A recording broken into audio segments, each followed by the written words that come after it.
I'm Laura Bennett, 45, and 6 months ago, I slid a resignation letter across a polished conference table that reflected the skyline like a mirror, the kind of view you fight for and almost never leave.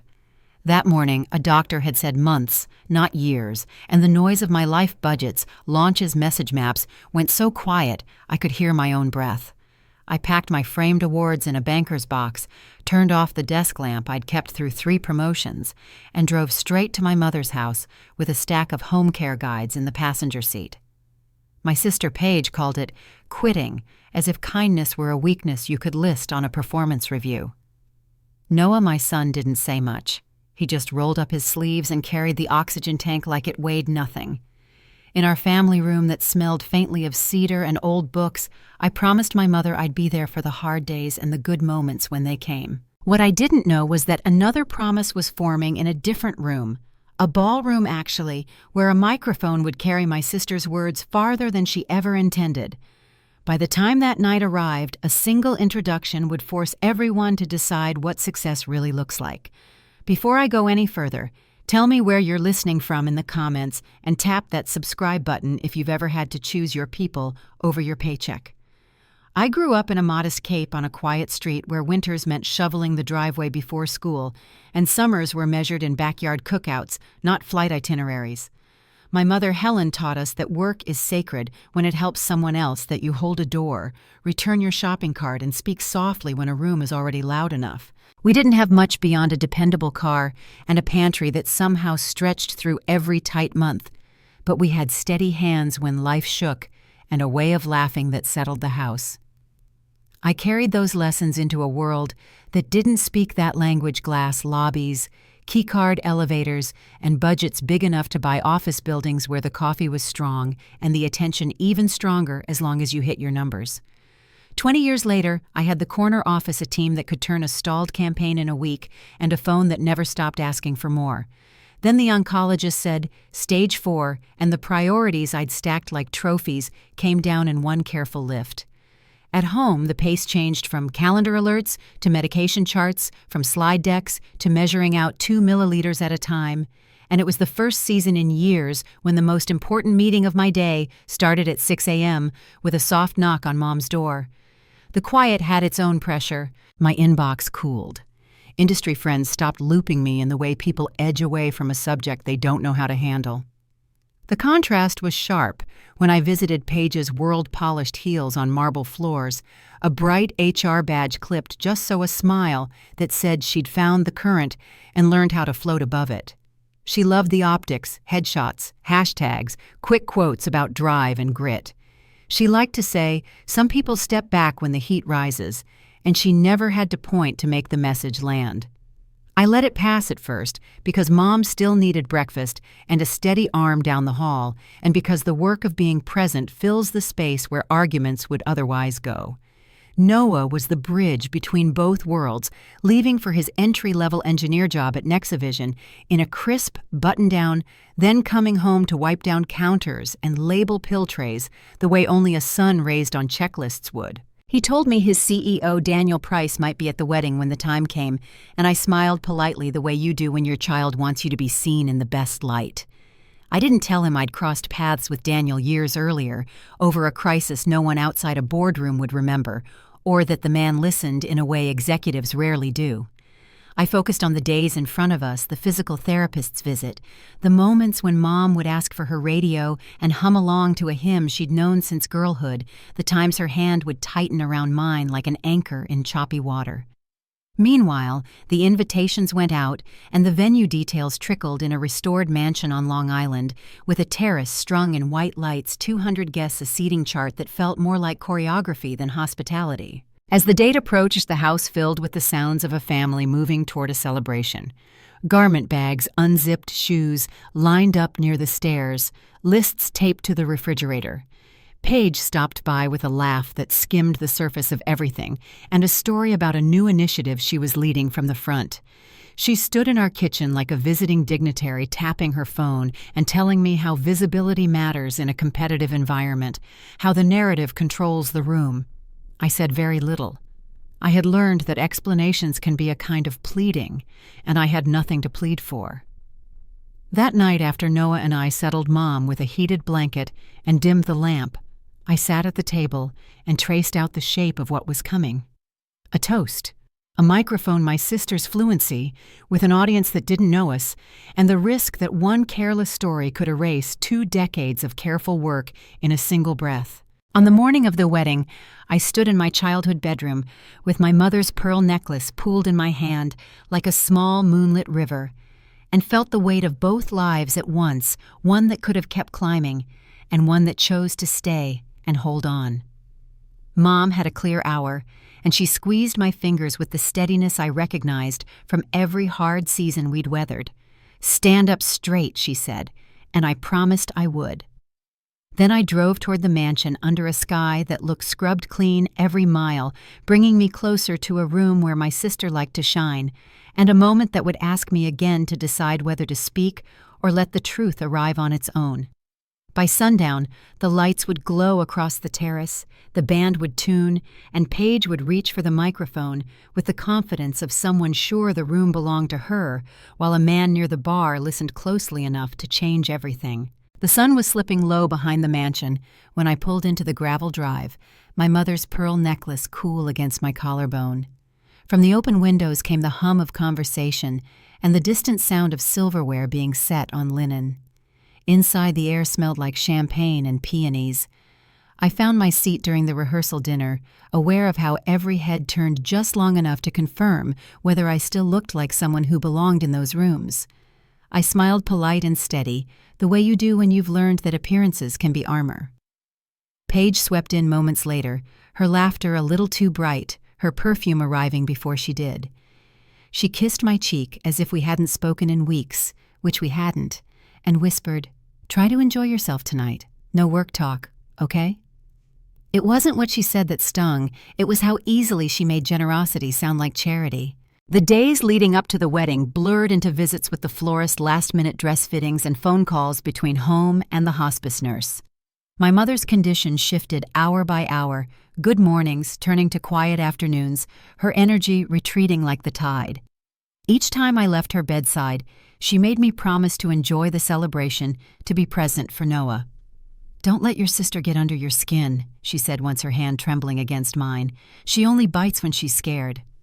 I wanted to believe that fear was behind Paige's sharpness, but some words echoed too long to sound accidental. Still, I nodded and told Mom I'd try. That was what she needed to hear. By the time guests began arriving for the welcome dinner, Paige had found her rhythm, moving through the room like a host instead of a bridesmaid. She made introductions, her voice carrying just enough for nearby tables to overhear. "This is my sister Laura," she said, gesturing toward me. "She's taking some time off right now, big career in marketing, but she's focusing on family these days." There was that pause half a beat too long before she turned to talk about her own promotion at Nexavision, her new project, her upcoming trip to San Diego for a leadership conference. I smiled through it, careful not to let the muscles in my jaw show how hard they were working.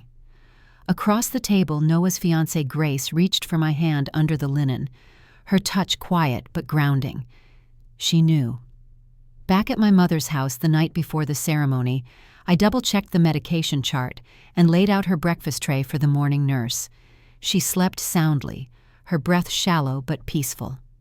The hum of her oxygen machine filled the room a steady rhythm that I had come to find comforting.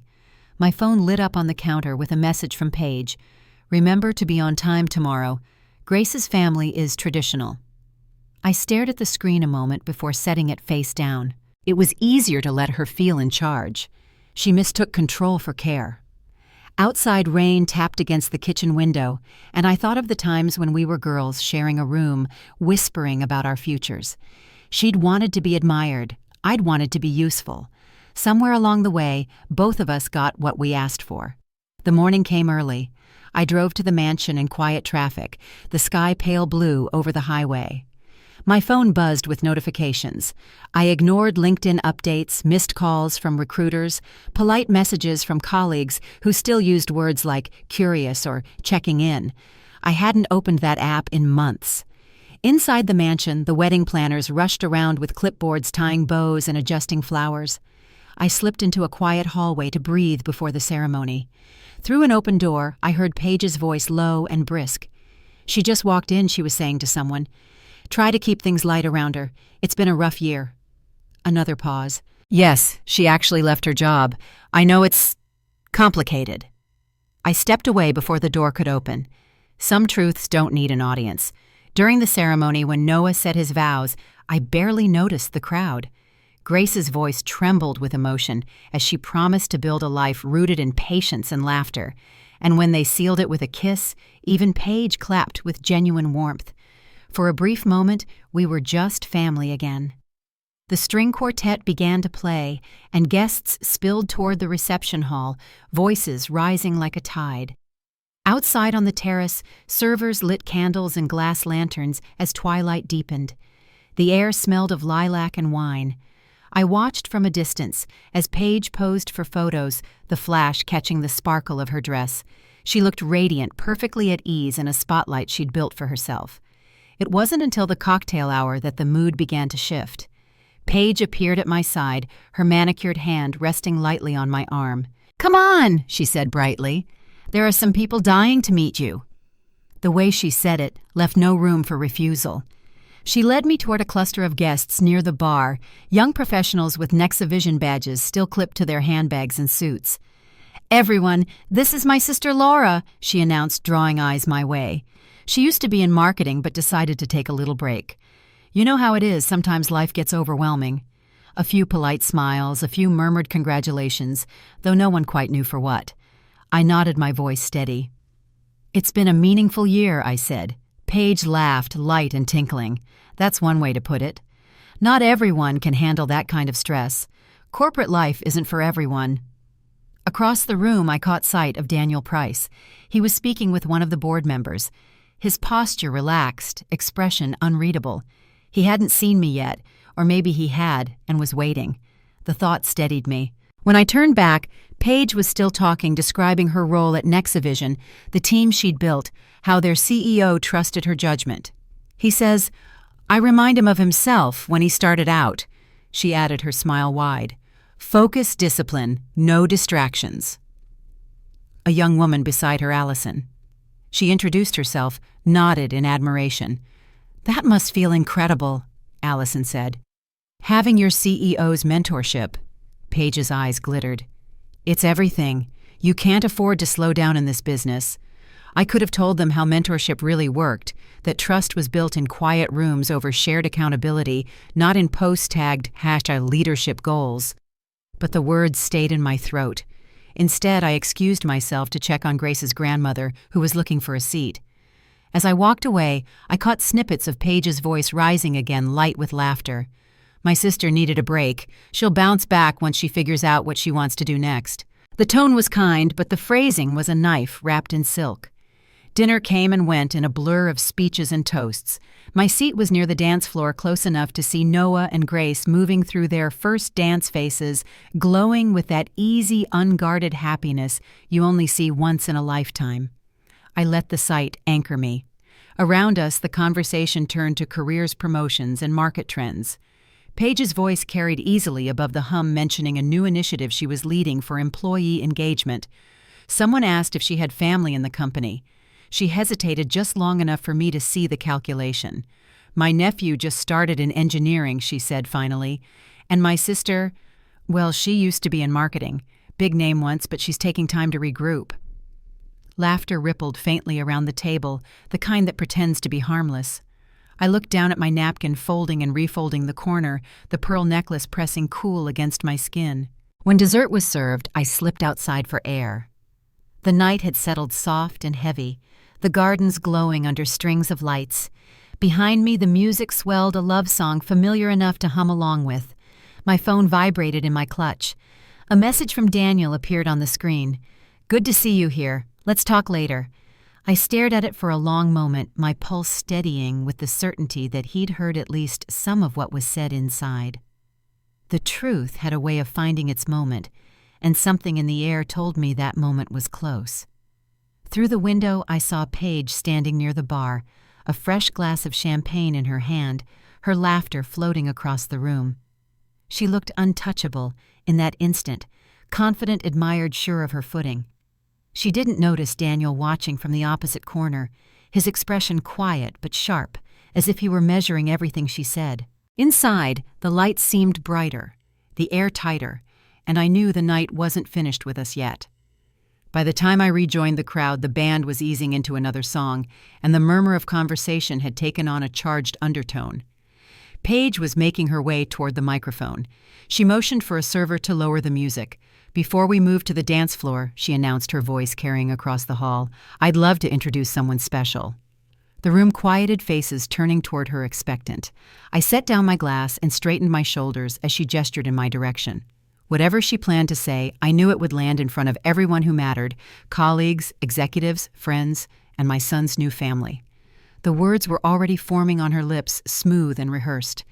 And somewhere in that same moment, I saw Daniel Price step forward from the crowd, his eyes fixed on her, waiting. The air shifted, subtle but undeniable, as if the whole room could sense a story about to turn on itself. Paige's hand tightened around the microphone, the lights from the chandeliers catching the silver threads in her dress. The crowd's chatter softened to a curious hush. Behind her, the band lowered their instruments. Every head turned toward the small stage near the dance floor where she stood, smiling that easy practice smile she used in boardrooms and holiday photos. "Before we start the dancing," she began, "I'd like to take a moment to thank everyone for being here to celebrate Noah and Grace." Her voice carried easily through the hall. I was standing near the back beside a cluster of Noah's college friends who straightened as she spoke. For a few seconds, her words were warm and gracious. Then her tone shifted just slightly. "And of course," she said, turning toward me, "I can't forget to introduce my sister, Laura Bennett, the woman of the hour, well, one of them." A ripple of polite laughter moved through the guests. I could feel Daniel's eyes from somewhere in the room, though I didn't look for him. Paige continued, her smile unwavering. "Laura used to be a big name in tech marketing," she said. "Major campaigns, international travel, the whole thing. But she decided to take a little break from that world. Sometimes we all need to step back, right?" She paused as if expecting agreement. A few nods came from guests who didn't know me well. I stayed still, one hand resting on the back of a chair, my heartbeat calm and deliberate. "She's been spending time with family," Paige added. "And that's a beautiful thing. It takes courage to walk away, even when the timing isn't ideal." There it was, the slight twist of the knife wrapped in praise. I saw Noah stiffen at his table. Grace touched his arm, whispering something I couldn't hear. Around us, a few people exchanged glances. Paige wasn't finished. "It's funny, though," she said with a laugh, "because I work at the same company where Noah just started Nexivision. Small world, right? Maybe one day we'll convince his mom to come back into the fold." More laughter followed, uncertain but eager to fill the silence she left hanging. "Until then," she said, raising her glass, "let's toast to family, to new beginnings, and to finding balance when life takes a detour." The applause was polite, scattered and brief. She handed the microphone back to the coordinator and moved through the crowd with the ease of someone certain she'd just delivered something charming. My throat felt tight, not from anger, but from restraint. I caught Noah's gaze across the tables. He started to rise, but I gave a small shake of my head. It wasn't the time. Grace's father stood beginning his own toast, shifting the focus back to the newlyweds. Conversation returned, laughter resurfaced, and the moment began to fade, at least for everyone else. When I finally stepped outside for air, the night had cooled. The gardens were quiet, except for the distant hum of traffic. I stood near the fountain, its surface trembling under the soft glow of string lights. Behind me, footsteps approached. "She shouldn't have done that," Noah said quietly. His tuxedo jacket hung open, his bow tie slightly crooked. "I told Grace it was coming. She's been hinting for weeks." I turned toward him. "It's your night," I said softly. "Don't let her take that from you." He shook his head. "You shouldn't have to stand there while she does that." I looked past him toward the ballroom windows, where the music had picked up again. "Your grandmother told me once that silence has its own kind of weight," I said.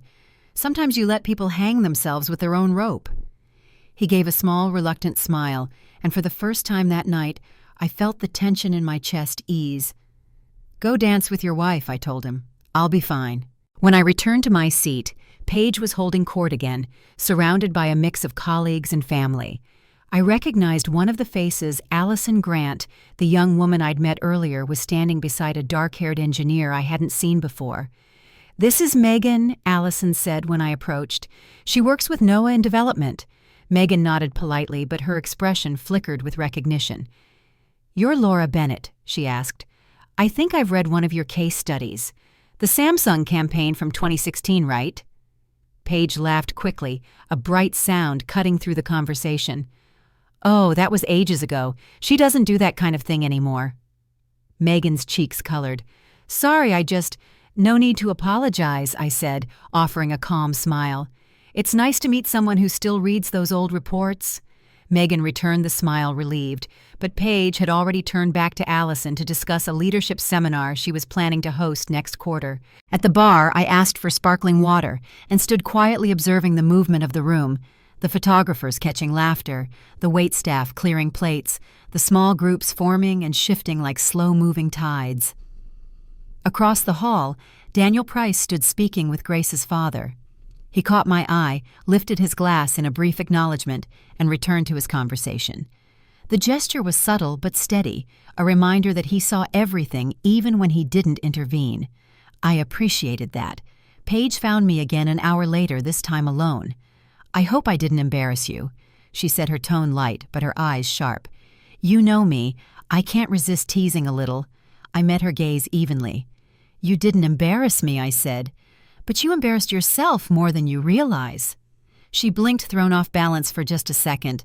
Then her smile reassembled. "You always were dramatic," she said. "I was just trying to lighten the mood." "You did that," I said, setting my glass down, "though I suspect not in the way you intended."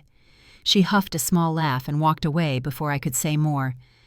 The night wound down slowly, guests trickling out as the band packed up. Noah and Grace stood near the exit, thanking everyone, faces flushed with happiness. When my turn came, Grace hugged me tightly.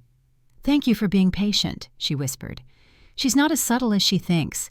"It's fine," I told her. "Weddings bring out the best and the worst in people." She smiled faintly. "Mostly the worst when microphones are involved." We both laughed quietly before I wished them good night. Driving home, the highway lights stretched ahead in even intervals, and my mother's voice echoed in my mind, her steady reminder that silence doesn't mean surrender. At home, the nurse met me at the door. "She's been sleeping most of the evening," she said. I went upstairs, eased into the room, and sat beside Mom's bed. Her breathing was shallow but peaceful. I brushed a strand of hair from her forehead, and her eyes fluttered open briefly. "You look tired," she murmured. "Long night," I nodded. "It's over now," I said. "Everything went as it should." She smiled faintly before sleep took her again. The oxygen machine hummed beside us, steady and familiar. For the next week, the wedding became a memory replayed through photos and social posts. Paige filled her accounts with captions about family loyalty and the joy of celebration. She never mentioned her speech, though the video clips circulating online captured enough to tell their own story. A few people tagged me with kind words. I ignored them, letting the noise pass. Then one afternoon, Noah stopped by after work. "Mom," he said, leaning against the doorway, "someone at the office mentioned Aunt Paige's toast." I looked up from the kitchen table. "What about it?" "Word got around," he said carefully. "She's been saying you left your job because you couldn't handle the stress. Some people believed her until today." He handed me his phone, the screen showing an internal memo from Nexavision. Daniel Price was announcing a company-wide leadership summit highlighting industry pioneers who balance success and humanity. My name was listed as one of them. I didn't know what that meant yet, or what Daniel planned, but it was clear the story Paige had built was beginning to unravel. Noah smiled. "Looks like your old boss remembers who you are." I set his phone down slowly.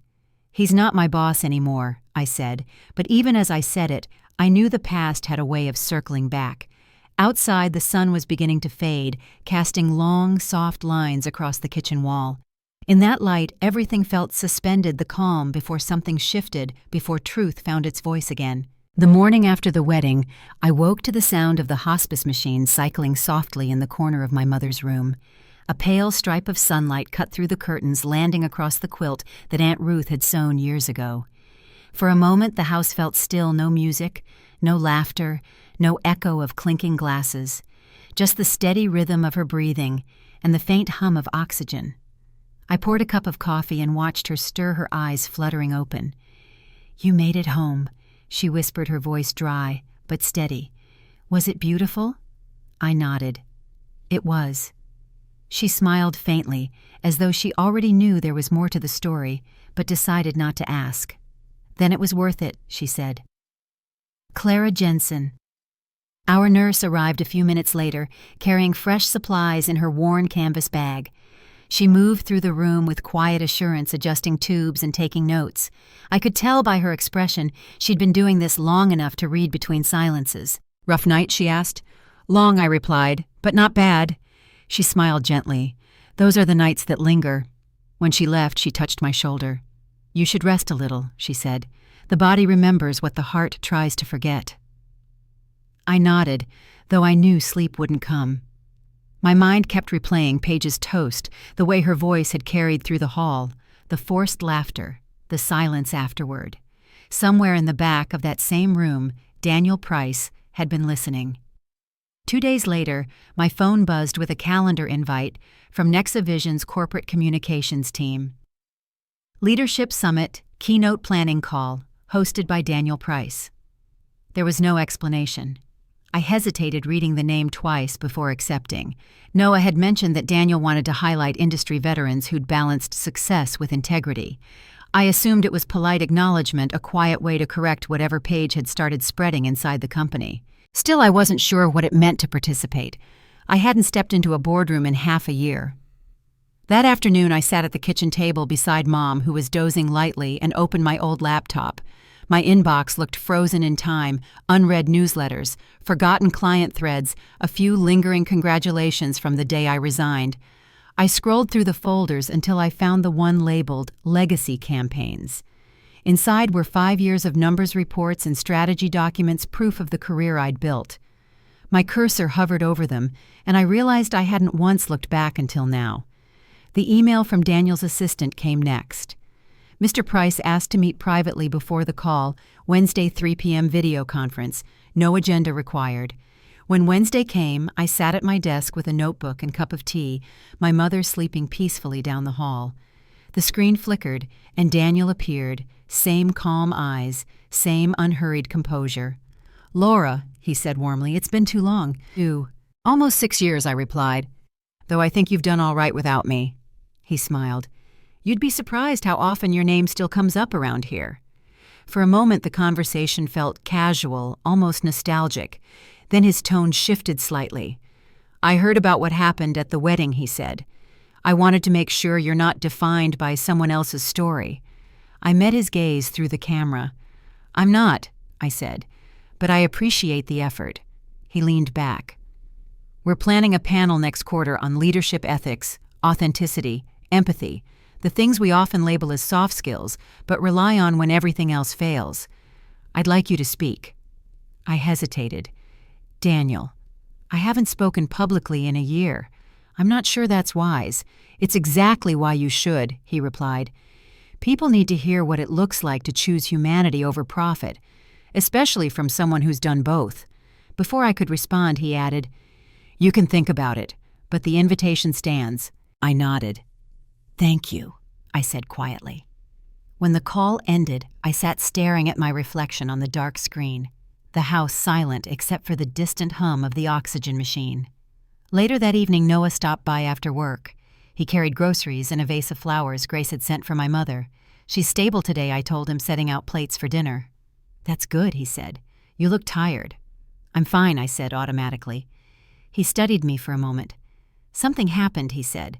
I told him about Daniel's call, about the invitation to speak. His expression brightened. "That's amazing, Mom. You should do it." "It's not that simple," I said. "You know how your aunt can be. The moment I show up anywhere near Nexavision, she'll make it about her."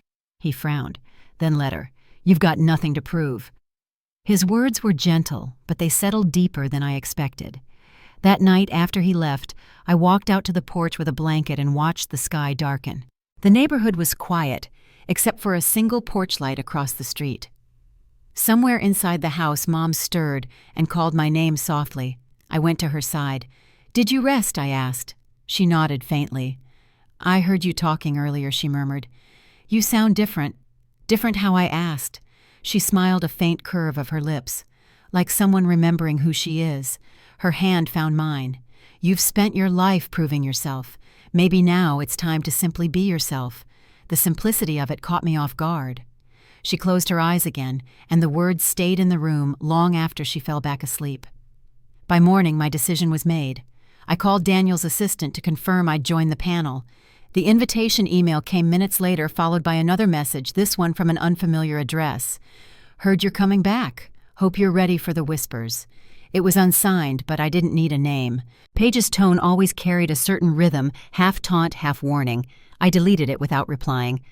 The following week moved quickly. Meetings scheduled, talking points requested, logistics arranged.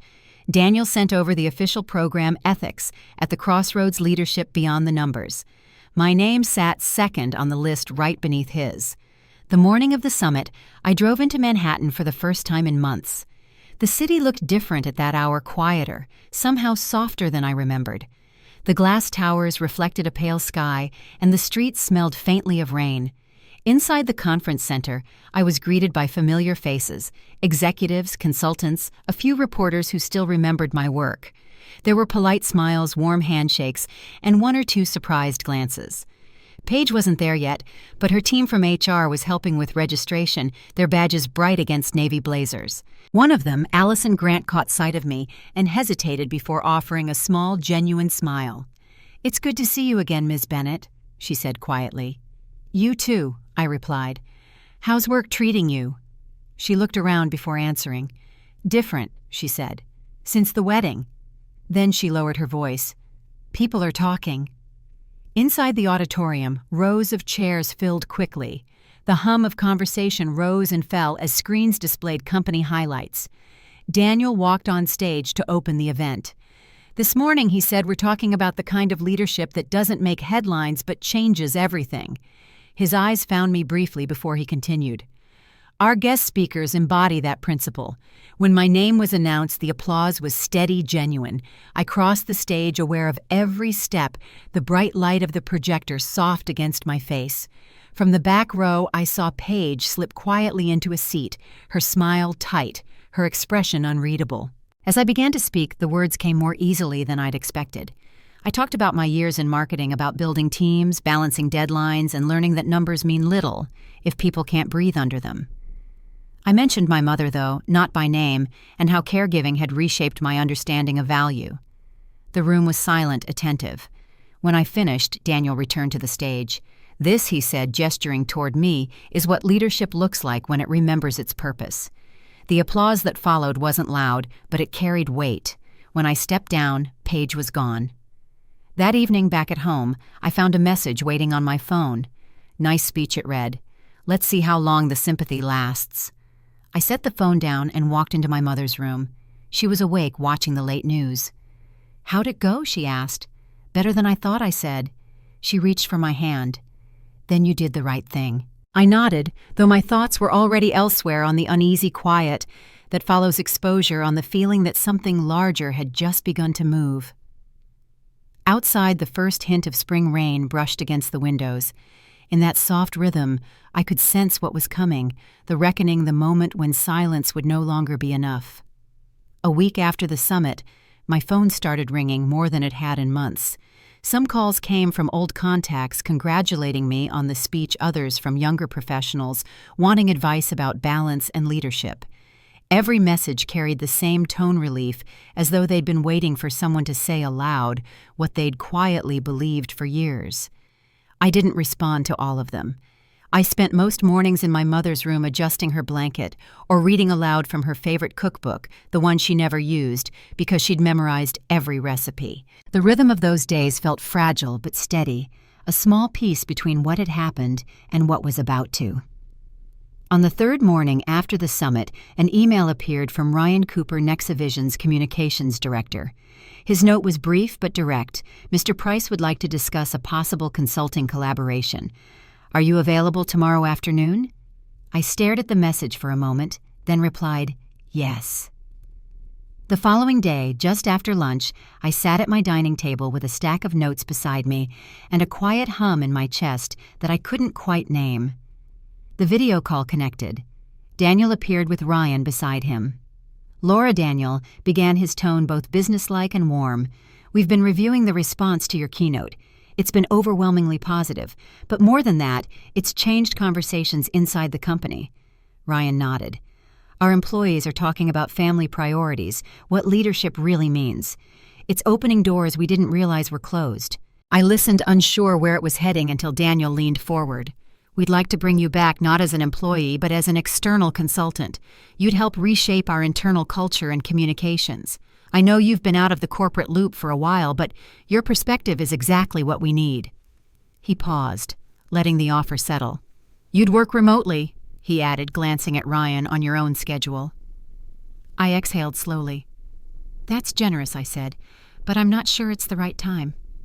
My mother's health—" "That's why it's the right time," Daniel interrupted gently.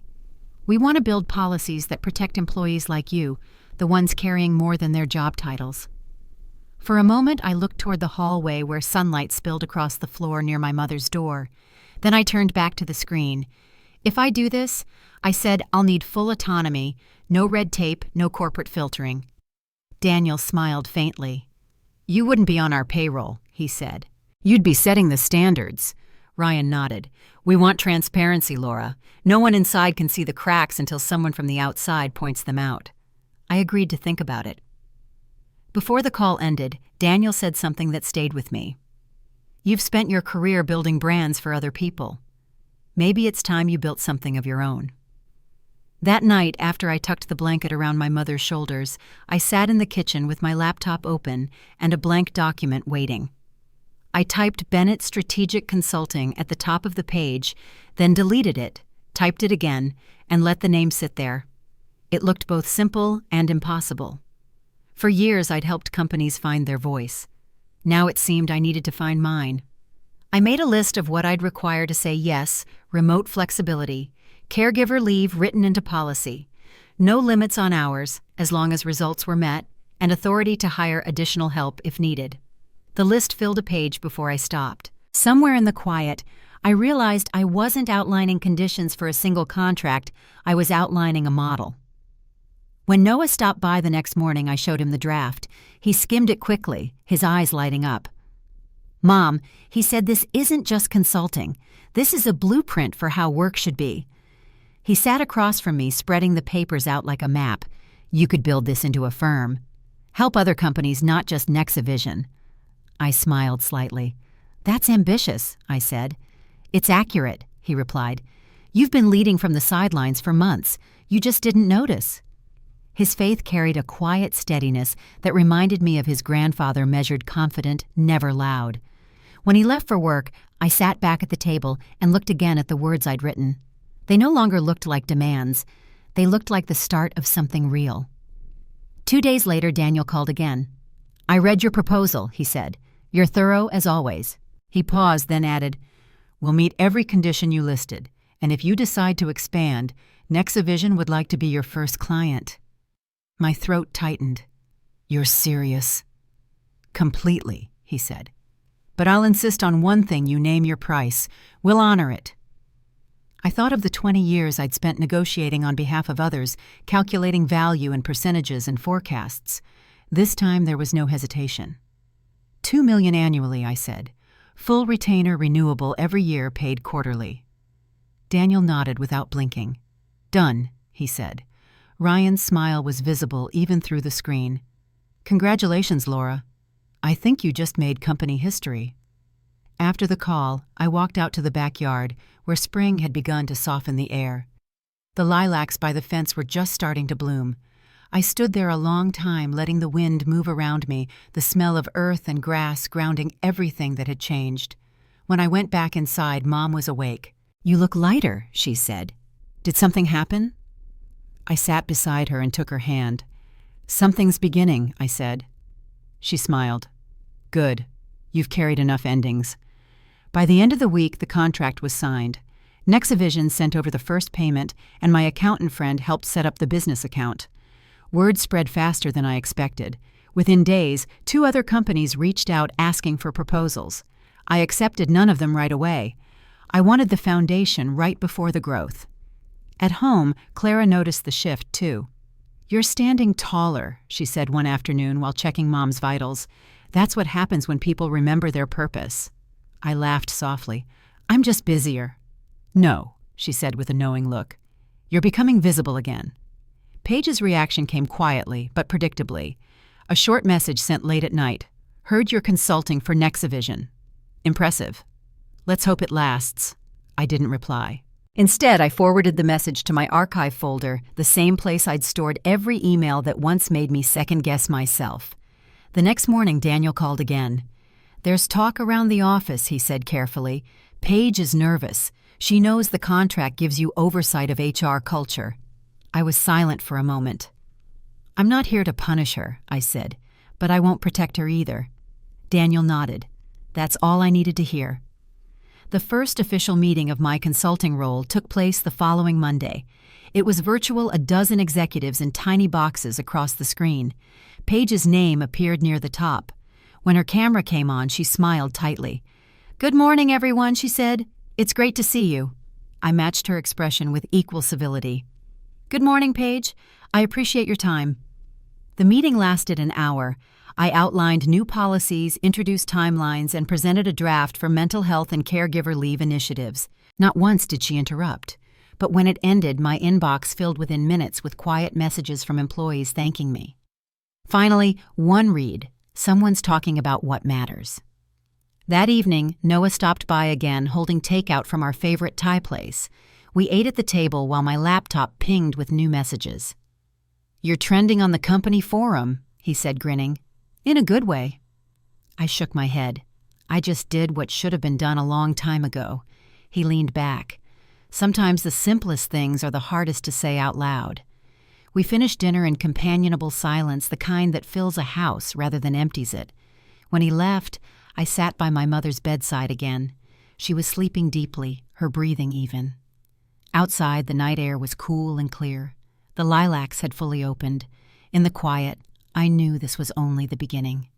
Paige wouldn't sit quietly forever, not while the ground beneath her was shifting. But this time, I wasn't afraid of the fallout. For the first time in years, the story was mine to tell, and I intended to tell it on my own terms. By early May, the house smelled faintly of lavender and rain. I'd just wrapped up a call with Nexivision's executive board when Clara appeared in the doorway with her calm, steady smile. "She's resting," she said softly. "It's a good day." I nodded, closing my laptop.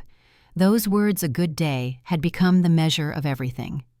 My mother's strength came and went like the weather, but her clarity remained. That morning she'd asked about my next meeting, about whether Daniel had approved the new caregiver policy draft. She listened, eyes bright, then said, "Make sure they follow through. Promises are easy when the ink's still wet." Even now she caught details others missed. Later that afternoon, while I reviewed a progress report, an email from Ryan Cooper appeared. The subject line read, "Urgent Cultural Audit Findings." I opened it expecting numbers and graphs, but instead found a short paragraph describing a pattern of internal complaints tied to HR leadership. Several were anonymous, but one name caught my eye: Megan Ellis.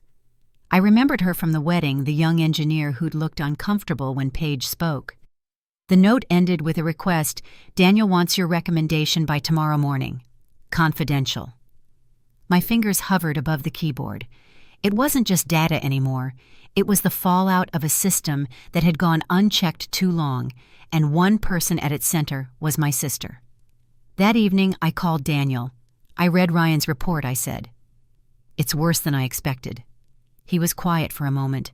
"You saw the complaints?" "Yes," I said. "I can't overlook them." He exhaled slowly. "Neither can I. But this is your call. I'll stand by your recommendation." I looked through the window toward the fading light over the yard. "I'll handle it," I said, carefully. When the call ended, I sat still for a long time, the weight of the decision pressing against everything I'd built so far. This wasn't about rivalry anymore. It was about accountability. The next morning, I sent an invitation for a private review session. 3 names: Paige, Ryan, and myself. When the meeting began, Ryan's tone was measured. We've received multiple reports about managerial behavior and HR patterns of favoritism, retaliation, and unprofessional remarks. Paige's expression didn't change, but her jaw tightened.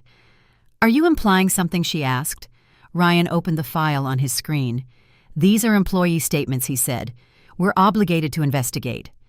Paige looked directly at me. "So this is how it is now. You get one contract and suddenly you're auditing your own sister." I kept my voice even. "I'm auditing a department, not a person. But if that department reflects your leadership, then yes, it includes you." For a moment, the silence felt heavy enough to break. Then she laughed lightly, the same brittle sound I'd heard 100 times before. "You've been waiting for this," she said, "to finally be the one in control." "That's not true," I said quietly. "But if you're asking whether I'll protect you from consequences, the answer is no." Her eyes narrowed. "You're unbelievable." "No," I said, "I'm consistent. The same rules apply to everyone." She stood abruptly, gathering her notebook. "You'll regret this," she said. "Maybe not today, but you will." I didn't answer. Ryan documented her departure and ended the call.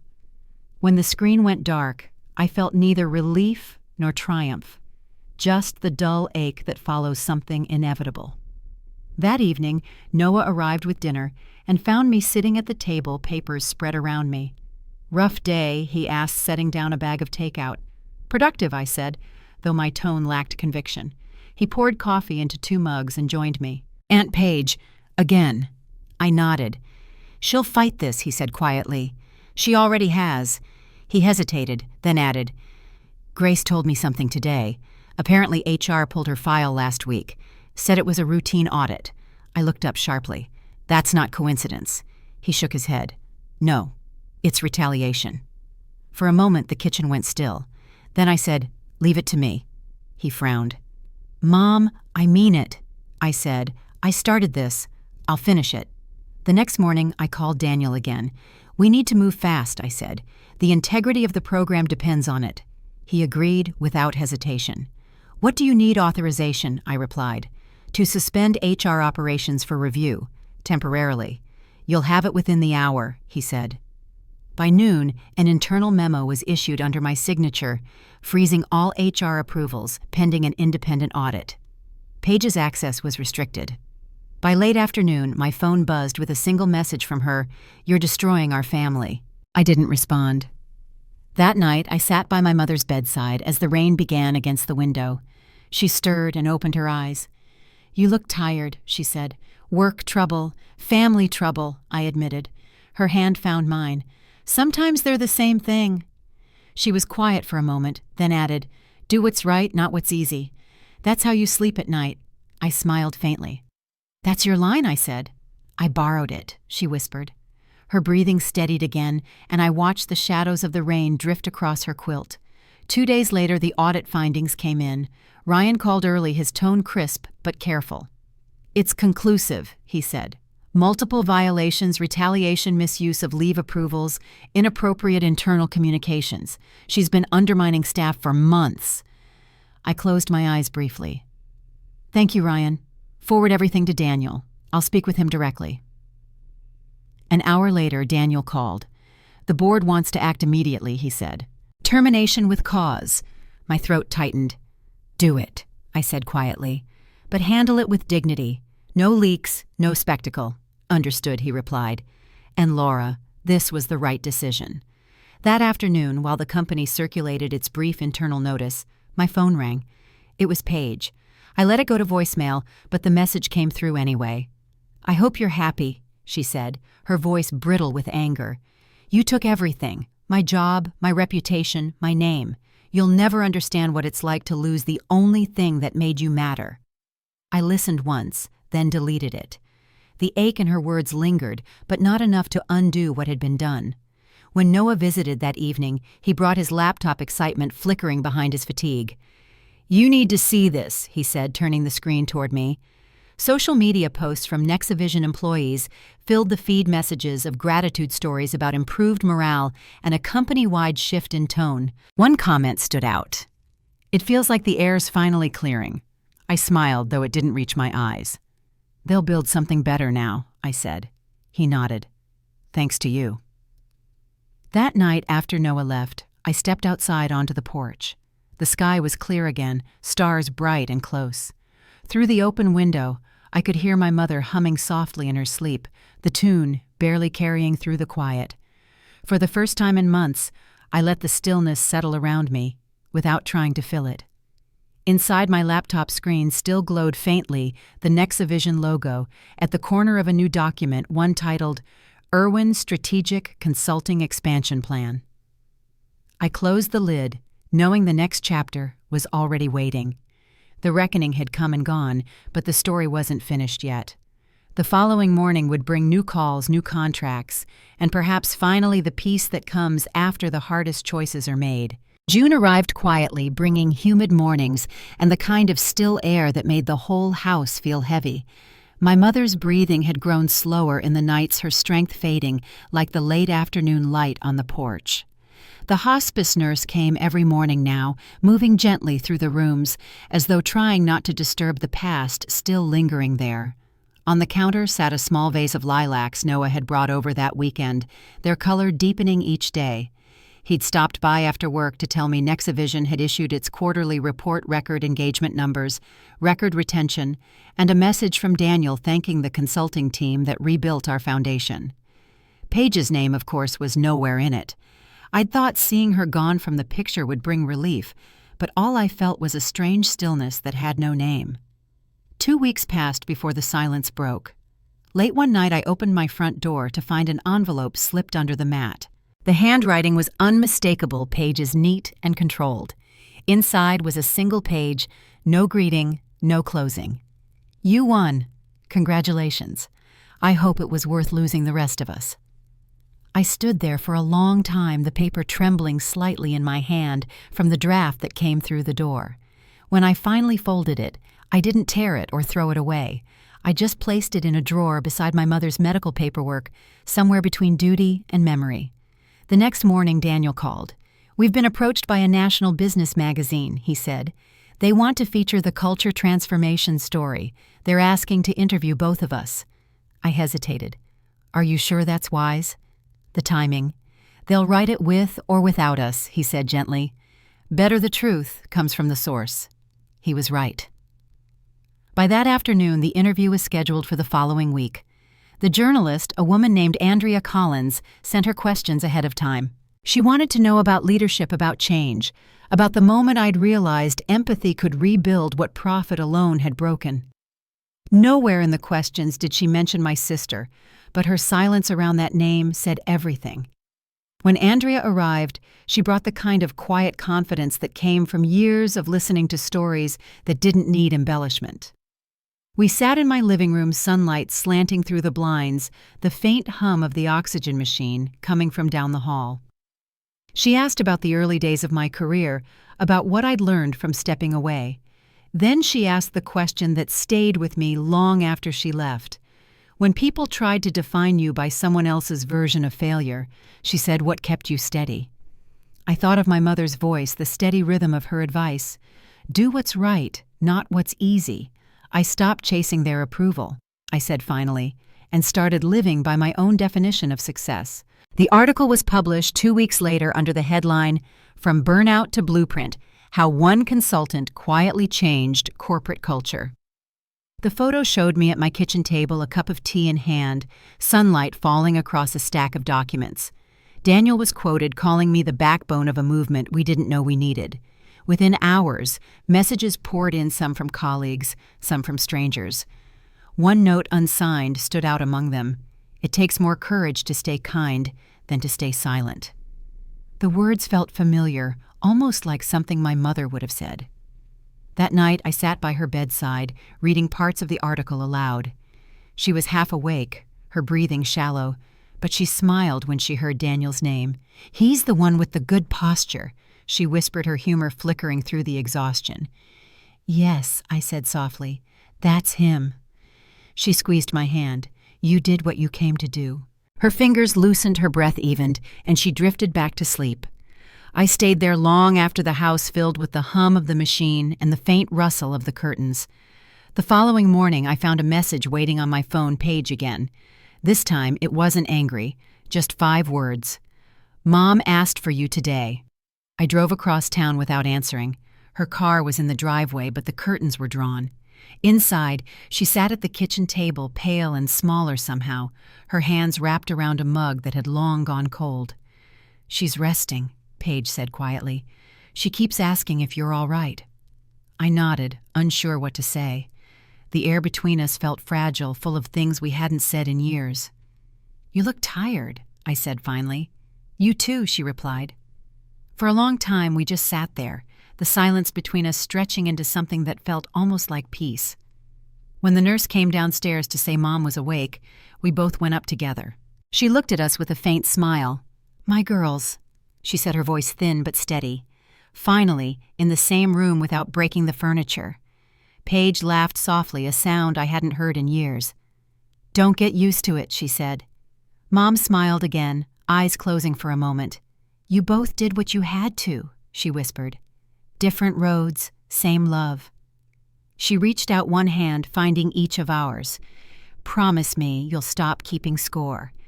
The weight of her hand in mine felt both light and final. "We'll try," I said, and for the first time I meant it. A week later, she was gone.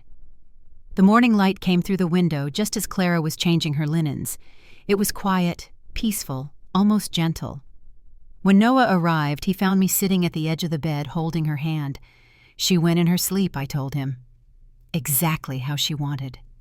He nodded, tears in his eyes, then reached for my shoulder. "She was proud of you, Mom." "I know," I said softly. She told me. We buried her next to my father on the small hill outside town, beneath an oak tree that had stood there since before I was born. The wind carried the scent of lilacs, the same as the ones Noah had brought weeks earlier. After the service, Paige stood beside me as people drifted away. She looked down at the flowers laid across the grave. "I don't know how to start over," she said quietly. "Maybe you already have," I replied. "You showed up." She nodded. Slowly, eyes rimmed red. "I'm sorry," she said the words barely above a whisper. "For everything." I didn't answer right away. Then I said, "So am I." We stood there until the sun dipped low, 2 women bound by blood mistakes and the memory of the woman who'd taught us both better. That evening, after everyone had gone, I returned home to find Daniel waiting on the porch. He didn't speak at first. He just handed me a small envelope with Nexa Vision's logo in the corner. Inside was a note and a new contract, this one offering to renew the consulting agreement for another 3 years with full creative control and equity partnership. "You've built something bigger than either of us imagined," he said. "We want you to have a say in where it goes next." I looked out toward the fading horizon, the sky a soft wash of pink and gold. "I'll think about it," I said. "Take your time," he replied, and then added, "Your mother would have loved this." I smiled faintly. "She already does." That night, I lit a candle on the kitchen table beside her favorite cookbook. The pages still smelled faintly of cinnamon and lemon. For the first time in years, the house was completely silent. No machines, no voices, just the quiet pulse of a life that had come full circle. Outside, the wind picked up brushing through the lilac bushes, carrying their scent through the open window. Somewhere in that stillness, I felt her presence steady, unjudging, and proud. I didn't know what would come next, only that I would meet it standing tall the way she'd taught me. The next morning I would sign that contract not as someone seeking redemption, but as someone who'd earned the right to define her own peace. The morning after the funeral, the house felt different, quieter, but not empty. Sunlight came through the kitchen window, landing on the vase of lilacs that Noah had replaced before he left for work. Their scent carried through the air like something familiar, something steady. I sat at the same table where I'd spent so many hours planning, worrying, working. This time, there were no spreadsheets, no calls, no noise, just a cup of coffee growing cold beside me, and a decision waiting to be made. Daniel's contract lay open, the ink still fresh from where he'd signed it the night before. A partnership, not employment, equal footing. It wasn't just a promotion, it was an invitation to lead on my own terms. I looked at the page at my own signature line waiting to be filled and thought about what it meant to come full circle. 20 years of proving myself, then walking away, then rebuilding from the ground up. I picked up my pen and signed without hesitation. When the courier arrived to collect the papers, I handed the envelope over and stepped outside for air. The morning was cool, the sky a pale blue that promised rain later in the day. Across the street, a neighbor was planting summer flowers, her radio playing faintly from the porch. Ordinary life had returned, and somehow that felt like a blessing. I turned toward the backyard, toward the garden my mother had never been well enough to see finished. The lilac bushes had spread wider now, filling the fence line with color. I reached down, brushed a few petals between my fingers and whispered, "It's done, Mom. We made it." By midsummer, Bennett Strategic had grown faster than I could have imagined. Ryan joined the firm as communications lead, and Megan took on a senior project role after finishing her leadership training.